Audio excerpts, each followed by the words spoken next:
And he called the people to him again and said to them, "Hear me, all of you, and understand. There is nothing outside a person that by going into him can defile him. But the things that come out of a person are what defile him." And when he had entered the house and left the people, his disciples asked him about the parable. And he said to them, "Then are you also without understanding?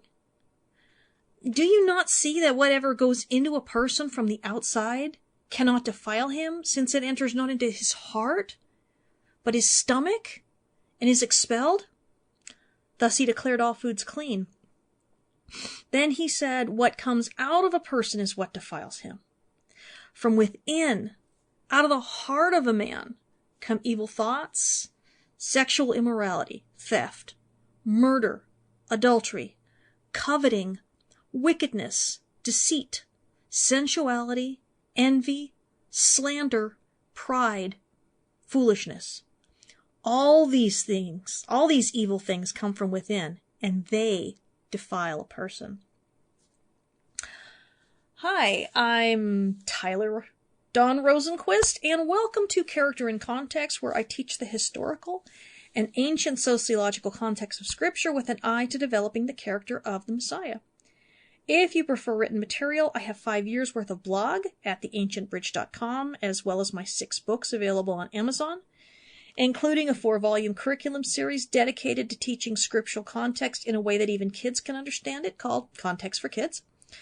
And I have 2 video channels on YouTube with free Bible teachings for both adults and kids. And I have a new radio show, Context for Kids, here on Hebrew Nation Online. Past broadcasts of this program can be found at characterincontext.podbean.com, and transcripts can be had for most broadcasts at theancientbridge.com. Now, all scripture this week, as usual, comes from the ESV, the English Standard Version, but you can follow along with whatever Bible you want. A list of my resources can be found attached to the transcript for part 2 of this series at theancientbridge.com. As I hope I mentioned last week, this is the third of the 3 purity controversies in Mark's Gospel. The first was the healing of the leper in chapter 1, whom Yeshua, or you may call him Jesus, touched, which rendered Yeshua ritually unclean. And the second was the woman with the issue of blood, again rendering him unclean. Now you might ask why I didn't include the raising of Jairus' daughter, but that wasn't a controversy. Although Yeshua became unclean the moment he entered the room with her dead body, no one was around to challenge him on it. Therefore, no controversy arose from it. But this, of course, what defiles a man, is part 2 of the infamous unwashed hands incident, where the Pharisees noticed that Yeshua's disciples are not ritually washing their hands before eating bread, as was dictated in the traditions of the elders that we talked about, and we talked about what was and was not, what that was and was not about, Unfortunately, there is this tendency within Messianic Judaism and the Hebrew Roots movement and mainstream Christianity to focus on the food aspect when this was not Yeshua's focus at all. His focus was twofold. 1, his accusers were majoring in the minors by nitpicking over their own traditions when some of their traditions were actually oppressing others, and 2, especially parents, and actually their wives. And 2, there is uncleanness that can and cannot be washed away, and they were focused on the wrong kind. Now, the Pharisees were overly concerned with cultural boundary markers, those things that separated them from everyone else and even other Jews. I call these sorts of things artificial set-apartness, and we still see them loud and proud among all kinds of believers today. The things that aren't salvational and are still used by one believer or one group of believers to divide from others. And the boundaries are usually very convenient. I do this and set myself apart while ignoring this other thing that I don't do that may set you apart. For example, if you don't pronounce the divine name this or that way. I will consider myself to not really be one with you. The way that Yeshua commanded us to be one. And we are commanded to not be divisive. In fact, we are told to throw the divisive brother out of the congregation in Titus chapter 3, verses 9 through 11. Who is the divisive brother? Well, it's the brother who, like these Pharisees who came after Yeshua, engage in, quote unquote, foolish controversies, genealogies, dissensions, and quarrels about the law, for they are unprofitable and worthless. And this is what we saw the Pharisees doing last week. They had a tradition that they were holding others accountable to. A tradition, mind you, that would later make it impossible for the gospel to be preached around the world. The man-made commands to adhere to a suprahuman level of imposed ritual cleanliness would have made table fellowship between Jews and Gentiles impossible. And so deeply ingrained was this belief that these human-imposed boundaries that it wasn't until Acts 10, like a full decade after Yeshua's resurrection, that he finally got through to his followers, who were all Jews at the time, in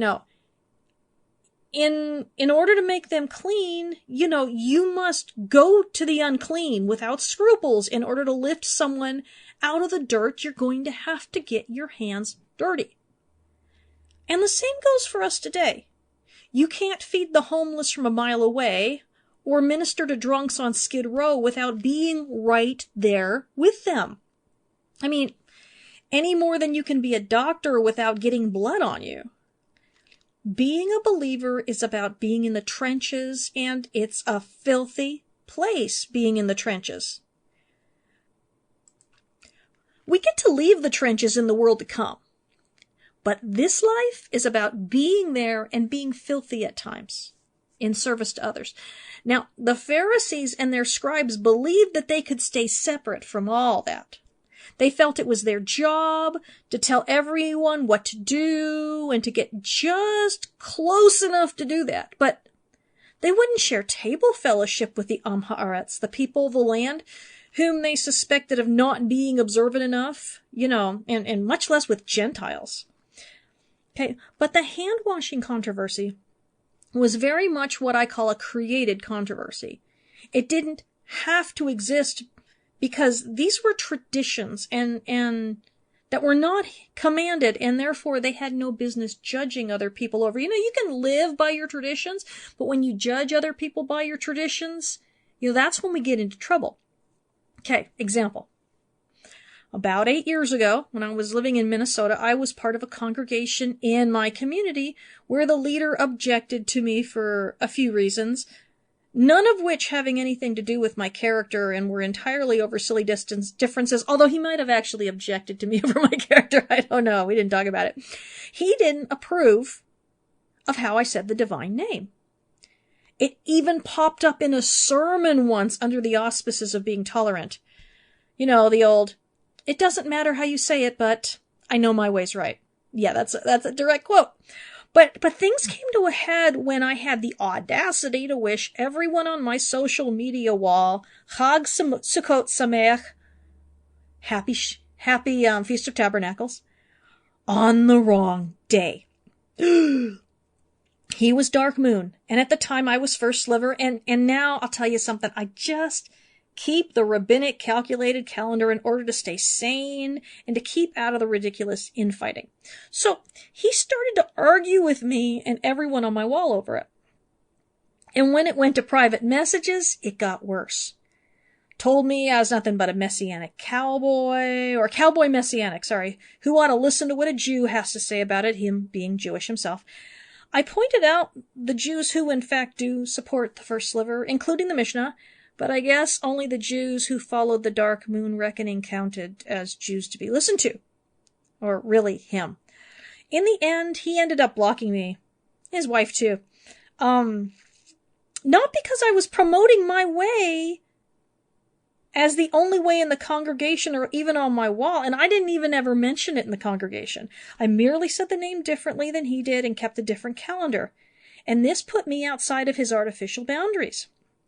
Of course, this is a good example of a created controversy over a side issue. As he cannot categorically prove either of his positions, they were unworthy divisions between brothers and sisters in Messiah. Years ago, like 16 years ago, Yahweh told me specifically not to divide from anyone on the basis of anything other than Christ and Him crucified. Which is why I take such a hard line on former brothers and sisters who have gone on to deny Him. But anything less than that, and we have to be really careful with whom we divide, based on only on reasons of doctrine and tradition. We generally find ourselves on shifting sands when we do so, and how many of us have divided over nonsense that we later found out to be entirely untrue? Don't even get me started. Let's just say that I've gotten to be very good at apologizing. It's good for me. So, last week we covered the Pharisees' manufactured controversy. Yeshua's disciples were not ritually washing their hands before eating bread, and Luke tells us that Yeshua wasn't doing it either. As it's not a commandment, everyone should have shrugged it off, but it became the source of an accusation, one that had to be addressed because of what is about to happen in the accounts that follow, which we will discuss over the next 3 weeks. Yeshua has to set the precedent that will be remembered later. Namely, this. There is uncleanness that can and cannot be washed away. Unless one is headed to the temple, the latter is far more important than the former. Now, as we go through the Torah, we see that most sources of uncleanness do indeed come from inside a person. Menstrual blood, seminal emissions during sex, venereal discharges, the blood that comes from childbirth, leprosy, etc., etc. The overwhelming majority of these are not from sin. With venereal discharges being a huge example of that, but only of the person who got them from being naughty, not, they gave it to their spouse. You had to get it from somewhere, and unless you were a faithful spouse who got it from a cheating partner, you got a lot of splaining to do. Corpses make one unclean, even being under the same roof with one. Carcasses of dead unclean animals also make a person unclean. But the uncleanness of all these is temporary, with the exception of corpse impurity today, which cannot be cleansed because we have no red heifer ashes. Now, we are all therefore incurably unclean with the worst form of uncleanness of all. The grandfather of impurities is what, the Mishnah and the Talmud call it. But again, the overwhelming majority of uncleanness has nothing to do with sin. In the case of sex, for example, it's the only way to be fruitful and multiply. Now, the Pharisees wouldn't eat with unwashed hands for fear that they'd come into contact with some mystery uncleanness out and about, and especially in the marketplace. But that sort of unwritten need for hypervigilance was a decision of their sect of Judaism and not a command. When they confronted Yeshua, it was for the purpose of making him and his disciples look like they were outside the boundary of acceptable Judaism.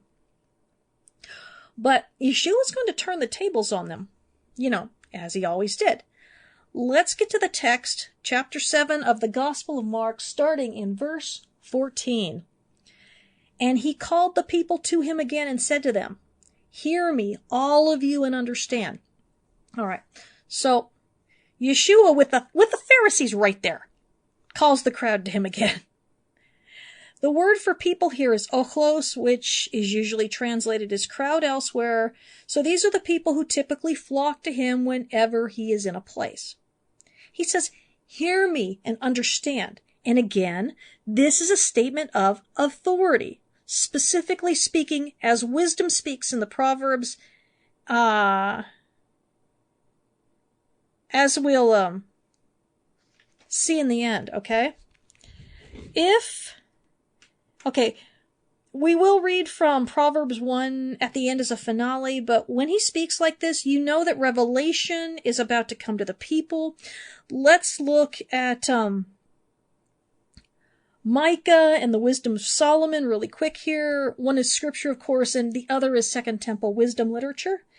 Micah 1:2, hear, you peoples, all of you, pay attention, O earth, and all that is in it, and let the Lord God be a witness against you, the Lord from his holy temple. Wisdom of Solomon 6:1. Of course, this isn't in the Bible, this is extra biblical. So then, you kings, you rulers the world over, listen to what I say and learn from it. This is strikingly similar to, hear me, all of you, and understand, because these are formulaic opening statements for revelation, for something important that must be understood, accepted, and acted upon. He's about to tell them the Pharisees are majoring in the minors over personal decisions about how to live that are not authoritative. Notice this. He never rebukes them for their hand washing, only for their focus and, as we saw last week, the ways that their legalistic wrangling has sometimes led to oppression. All right, verse 15, there is nothing outside a person that by going into him can defile him, but the things that come out of a person are what defile him. Yeshua is simply stating a truth of the Torah. Here, that it is death and bodily discharges and death that make people unclean. There's a whole bunch of different kinds of so-called death, because leprosy can be a form of death, because it's social death, right? You can't be with the community. This is what the Torah teaches. Now, of course, the Pharisees are saying that otherwise clean foods could be defiled by eating them with unwashed hands. Now, the problem is that the food in question wasn't holy food, and holy food is the only kind of food that can truly be defiled by unwashed hands, okay? Food is already clean, and if it is not clean, then it is not food.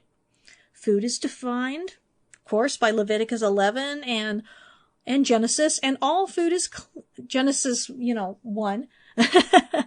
And all food is clean unless it has been torn by beasts or found dead, or if it is sacrificial meat and holy, has somehow been kept for too long, or removed too far from the temple, or any of the other disqualifiers.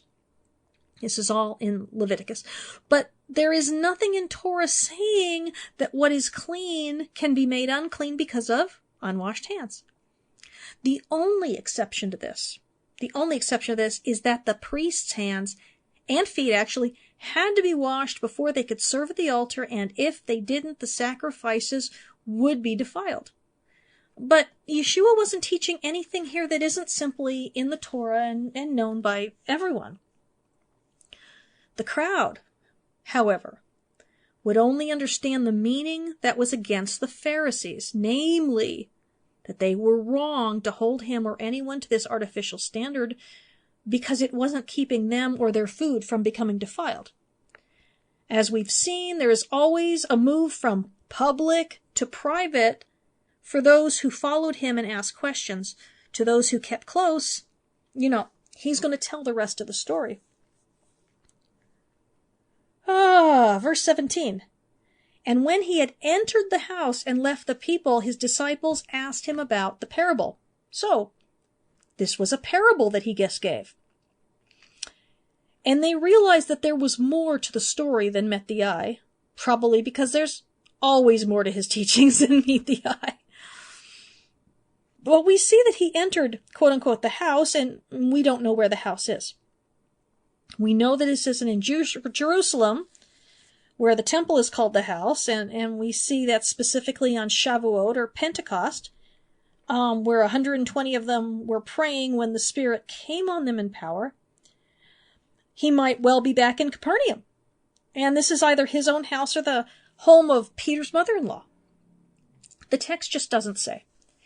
But now he's alone with his disciples, and like good students, they never ask him questions in public. And why is that? I will tell you. In honor-shame cultures, the only questions asked publicly are generally challenges or genuine requests for information from outsiders. But mostly they're challenges. If you can trip someone up, your honor status rises and theirs falls. It's simple zero-sum economics, which we've discussed before and I talk about in my curriculum book, Honor and Shame in the Bible, which is for kids, but I think most of the people who read it are adults. There's only so much honor to go around in their minds, so if I want more, I have to take it from you or somebody else somehow. A loving disciple, relative, or friend never questioned in public for fear that they wouldn't be able to give a good answer and would be shamed in the public eye. It's a form of protection, not asking questions in public of someone you love. Private questions never shamed anyone because you needed an audience in order to be honored or shamed. When you were with your kin or close friends, that was a safe zone. But, like I said, this is a parable, which surprises people who think that a parable has to be some kind of story. A parable is a teaching with a deeper meaning than one would immediately see on the surface. But, as usual, his disciples are confused. There was a deeper meaning, but they weren't getting it. Verse 18, and he said to them, then are you also without understanding? I always wonder if Yeshua was as frustrated and distressed as I heard him in my mind. Are you also without understanding? Like, look, the leadership that opposes me is blinded, but you guys, come on. So often he said, how long will I be with you? Almost as though he is making the remark that there will never be enough time to get his message through their thick skulls. And indeed, as we see, there wasn't ever going to be enough time because even after his death, they were clueless until he returned and spent time teaching them. But even backward, okay, as we see even afterward, as we see in Acts 10 and Galatians, serious course corrections were needed to bring them on track with his agenda and his will. And he says this to them. Or, the text makes reference to their lack of understanding like 5 times in the Gospel of Mark. He said it when they asked him about the parable of the sower, and when they failed to discern his identity when he calmed the storm, and when he walked on water after feeding the 5,000. Here in this account, and again they'll do it after the feeding of the 4,000. The scriptural source for this statement is again in Isaiah 6, verses 9 through 11. Then the Lord said, go and tell this to the people. You will listen and listen, but you will not understand. You will look and look, but you will not learn. Make these people stubborn. Make them not able to understand what they hear and see. Otherwise, they might really understand what they see with their eyes and hear with their ears. They might really understand in their minds. If they did this, they would come back to me and be forgiven. Wow. And of course, that was pre-exile. Those are some pretty hard words and controversial words, and I will be back in just a few minutes.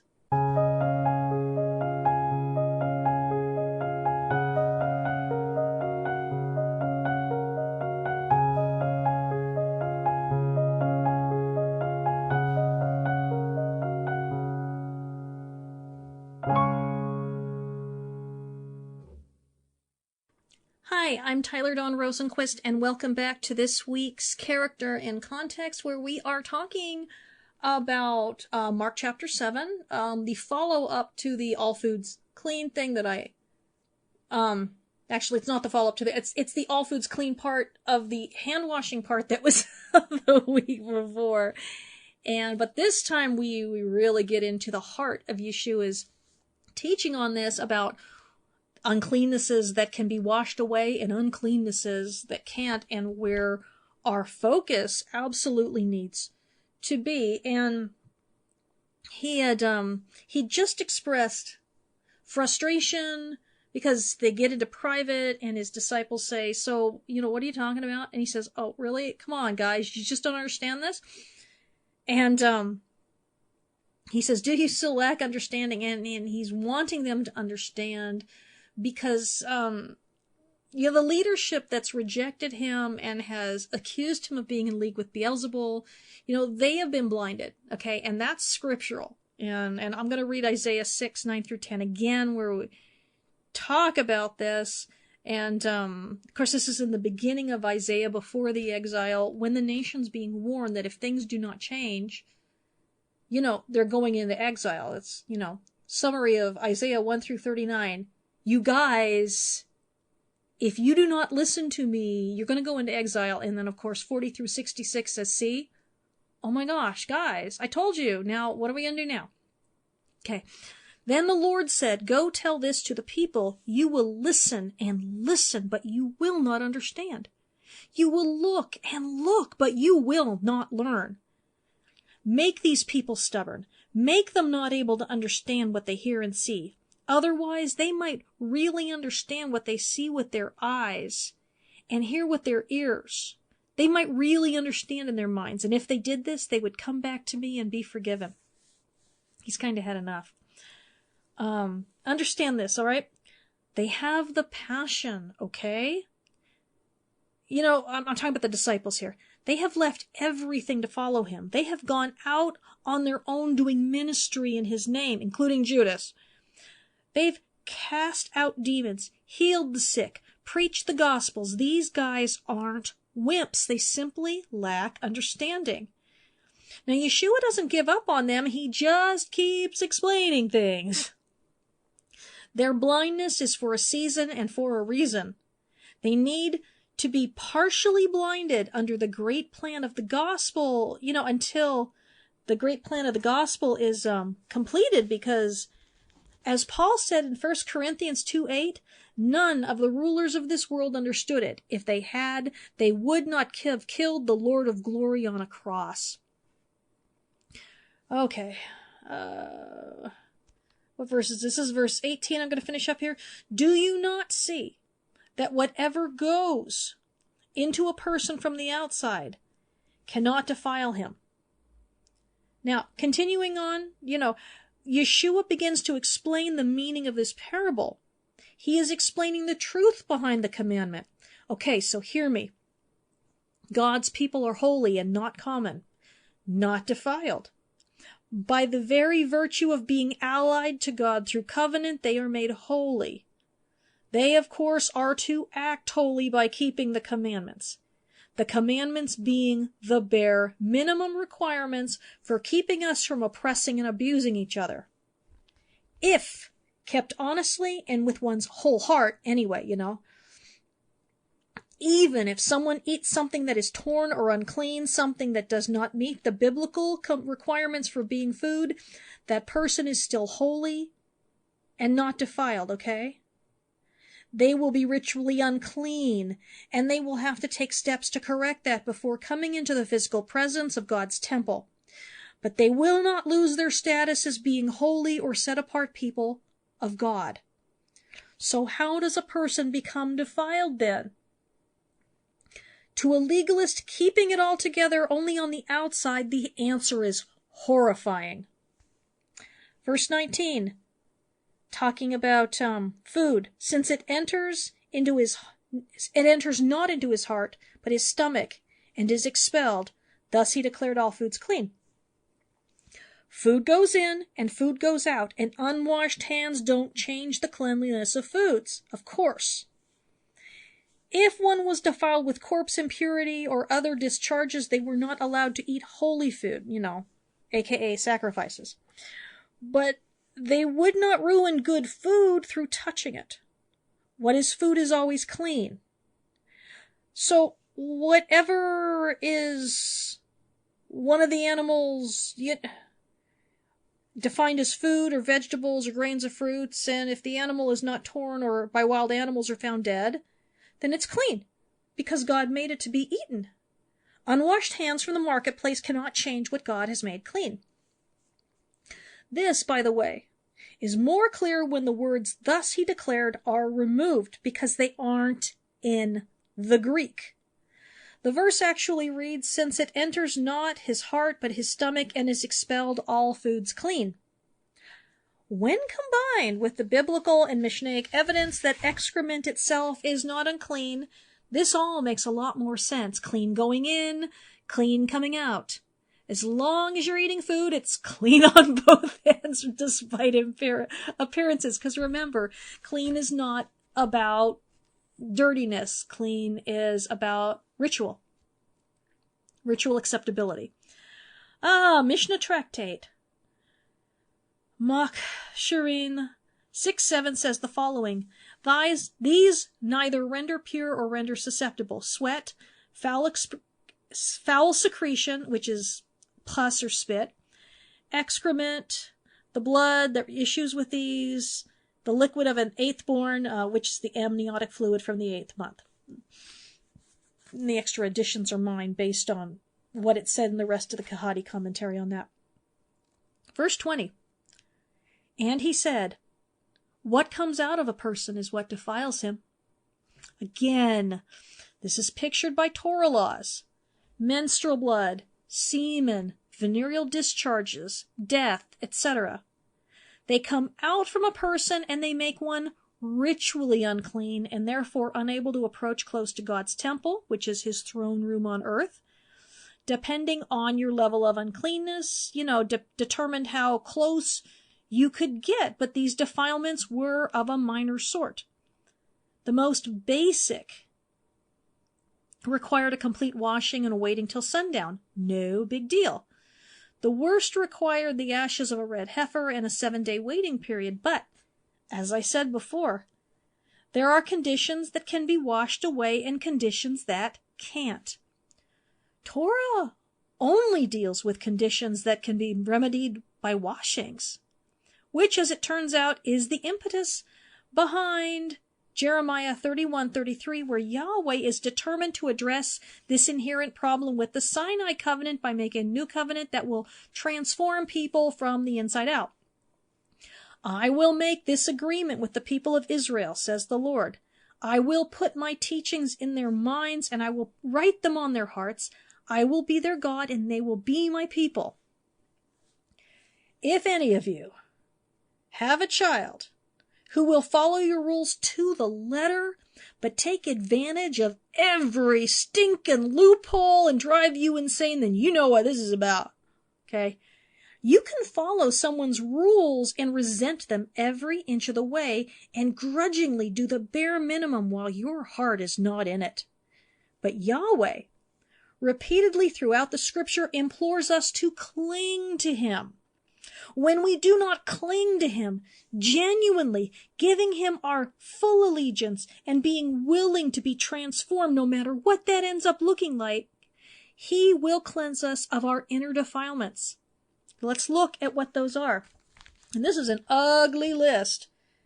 This is verse 21 through 23 here. For from within, out of the heart of man, come evil thoughts, sexual immorality, theft, murder, adultery, coveting, wickedness, deceit, sensuality, envy, slander, pride, foolishness.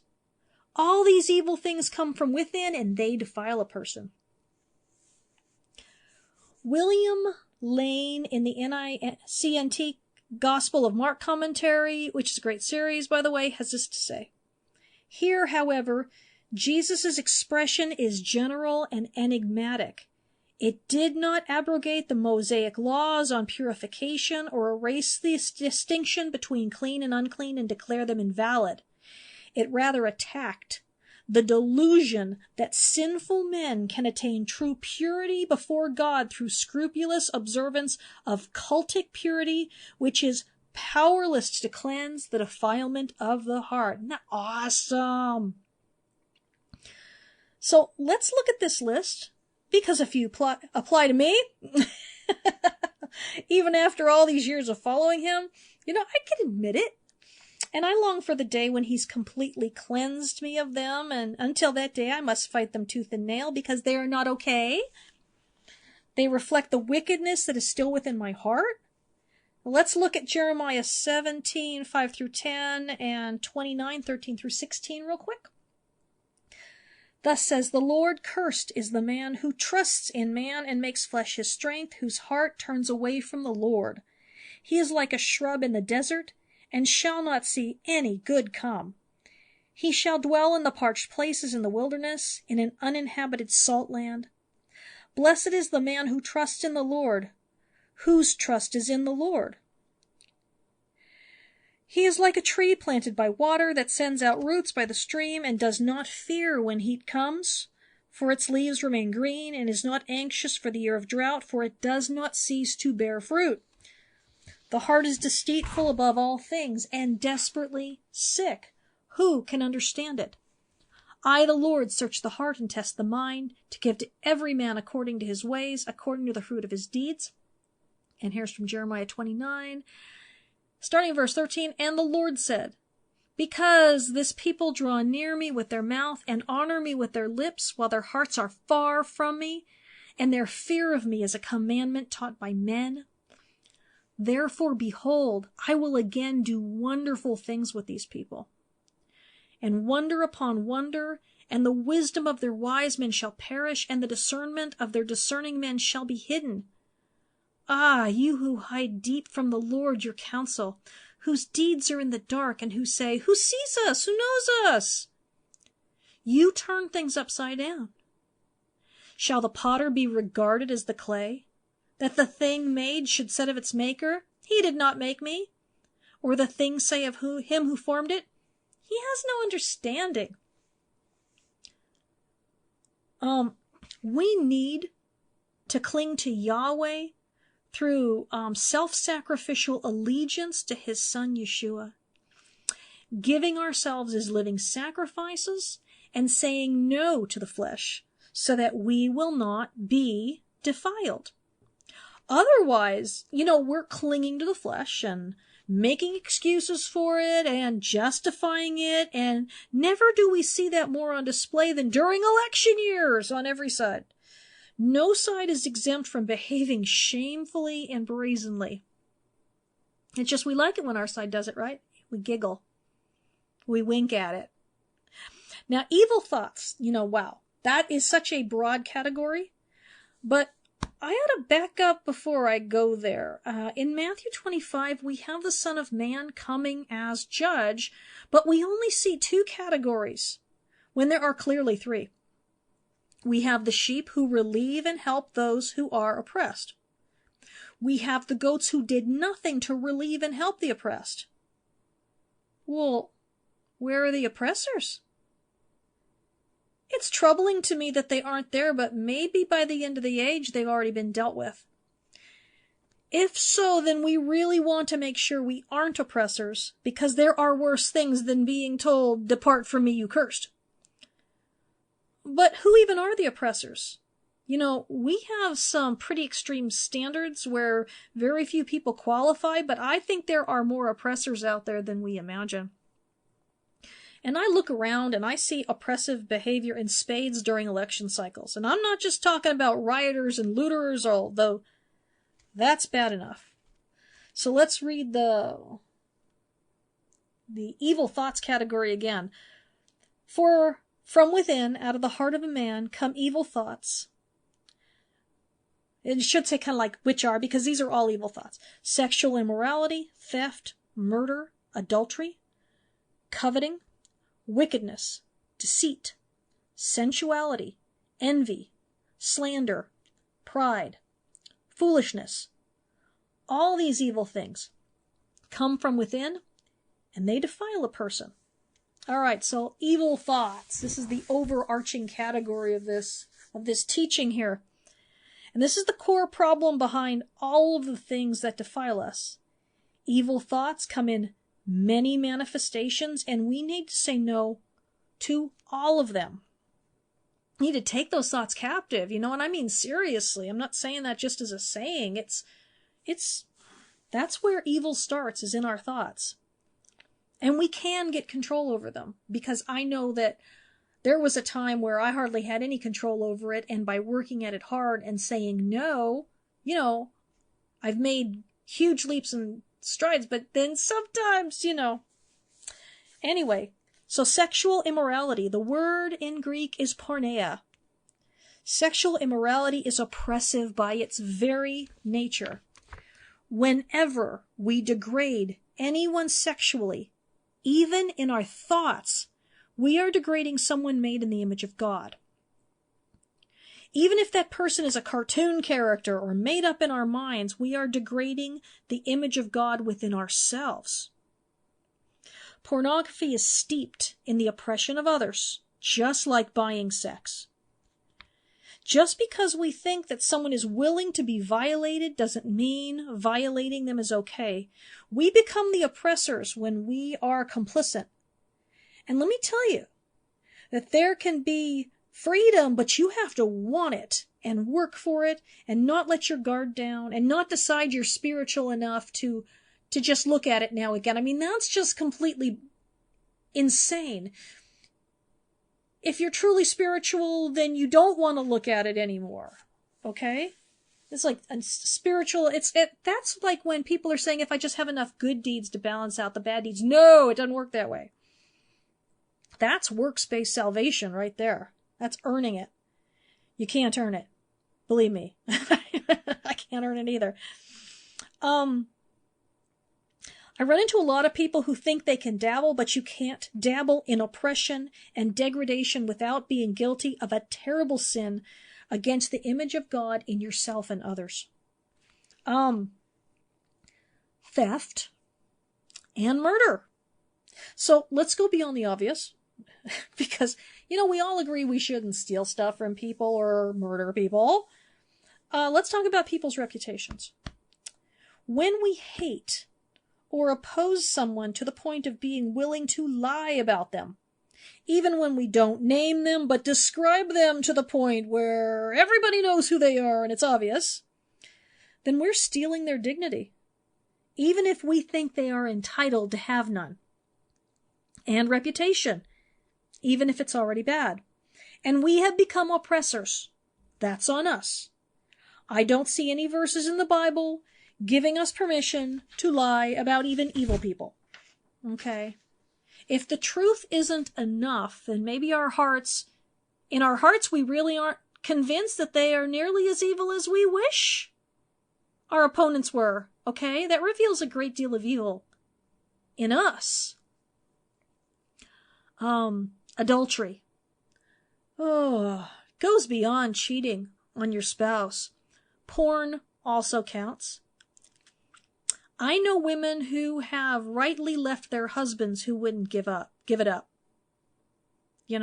Who chose the porn over their wives. But hey, romance novels aren't innocent either. Yeah, they set up a standard in our households that our husbands could never live up to, any more than we can live up to the pictures of the women they're looking at. And not that women don't look at porn too, they do. Women are different about porn than men, but still huge problem. Did you know that the best-selling books on Amazon Kindle are all romance, quote-unquote romance novels about women being swept off their feet by gorgeous bad boy billionaires?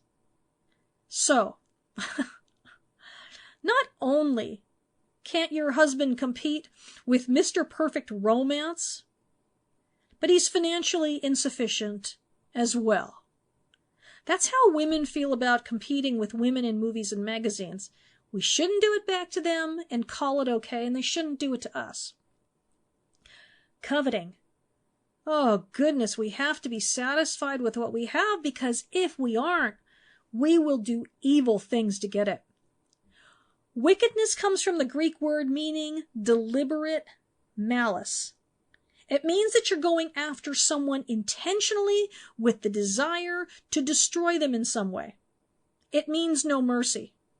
Now, in our modern age of internet cowardice, it is possible to do this by proxy, without naming them, but giving yourself plausible deniability while making sure everyone knows exactly who you're talking about.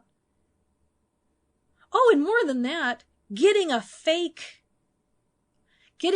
name, and you can say whatever you want about everyone without even having to reveal who you are. I mean, that's the most cowardly thing of all. It's deceptive, but once you get a fake name and then you're hurting people, it's deception piled on top of deception. Now, I know some people have fake names and they're perfectly wonderful people. I don't have a problem with them. All right. It's when you're using your anonymity to destroy, and when you have anonymity and you're trying to teach. Because no teacher should ever be anonymous. Ever. All right. Deceit. Deceit involves both cunning, which means you're clever. This isn't an outburst of anger, but planned. Involves cunning and treachery. And of course, treachery means betrayal, either of the other person or a betrayal of your professed standards. You know, if you're saying, oh, I'm Torah observant, and then you just go and accuse people and you aren't even a witness, and, you know, that kind of stuff. Treachery is a biggie, because when we say we are believers, people expect, or should be able to expect, certain things from us, like absolute integrity and mercy. When we act deceitfully, we betray those core values that make up the bare minimum of what people should reasonably expect from us. Sensuality.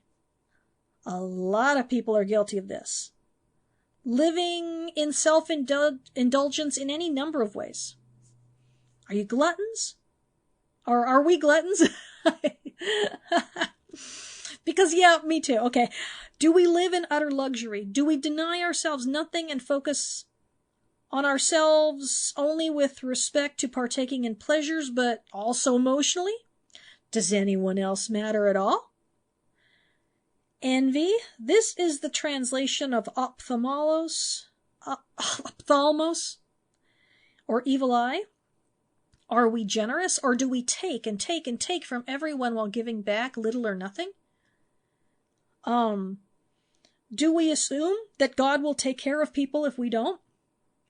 There is a reason that this one follows sensuality, because they're practically married to each other in a twisted sort of union. The more we indulge ourselves, the more we will deny others. Okay? Deprive others of the basics, even. Slander. During election years, it's like this is all you see, but the truth is that believers are into full-time slander nowadays, with sharing urban legend and Photoshop nonsense about people they hate or fear. If you confront them with a blatant lie, they just tell you that it may not be factual, but it's true in spirit. I doubt they would accept such an excuse from someone who had lied about a person they loved. But this is a defiling thing. Doing this and not caring about it are both defiling things and not just proof of pre-existing defilement. Ooh, we're getting close here. Pride. You know, pride comes in many forms, but perhaps the most puzzling is when it comes from people who do the aforementioned things and feel as though they are entitled to do them because of their so-called discernment, the worthiness of their cause, or some other false valuation of their excellent qualities. No, these things defile everyone and are proof of defilement that cannot easily be washed away.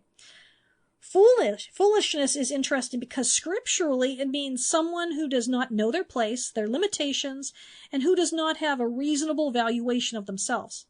This is why the Proverbs say that a wise servant will end up ruling over a foolish son, and why no one should argue with fools because they are too foolish to realize that they're even fools. Anyway, see you next week.